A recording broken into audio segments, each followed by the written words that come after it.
Greetings, my name is Jerry, founder of Culinary Analytics, and if you're watching this video, you're in the food service space looking for ways to improve your profitability. On our last video, we talked a little bit about the importance of food costing. And this video, we're going to dig into understanding why doing ending inventories is important, as well as tracking waste and really understanding where all your dollars are going. So the basic function or the equation is sales minus cost of goods equals your gross profit dollars. Why is this important? Your gross profit dollars is the money in which you use to pay your bills.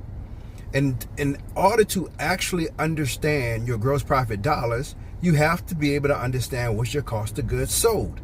If you don't understand your cost of goods sold, which is through the formula of beginning inventory plus your purchases minus cost of goods sold equals ending inventory.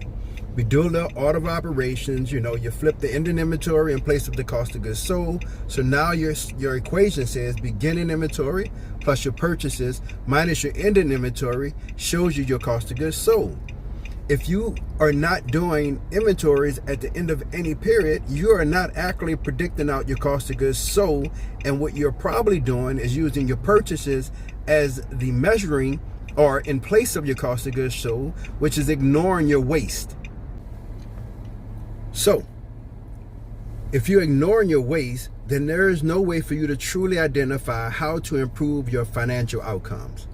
Our POS system has a built-in waste tracking mechanism that allows you to easily track that waste. Now, you still need to do the ending inventory, because then you get to measure how much of the waste that you actually was able to track compared to the waste you actually produce. And then you have something that you can think of as known waste and unknown waste.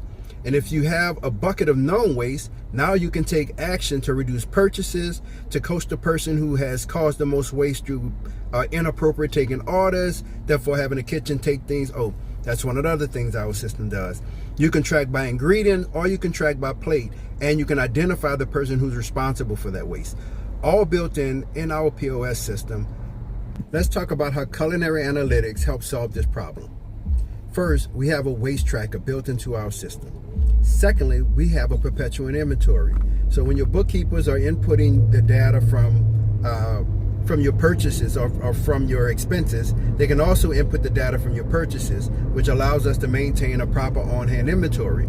As a result, you're able to print out at the end of any given period an inventory list that says, here's the inventory you should have on hand. You then take that into your kitchen, do your counts quickly, and then because of our costing mechanism, able to extrapolate what your dollars is on your ending inventory. And then at that point, now you have solid numbers, better understanding your gross profit dollars, which actually pays your bills. And as my initial and the other video showed, gross profit dollars divided in your sales shows you your gross profit percent. And if that isn't hitting over 70%, then your POS is not providing you the right information to make the right decisions.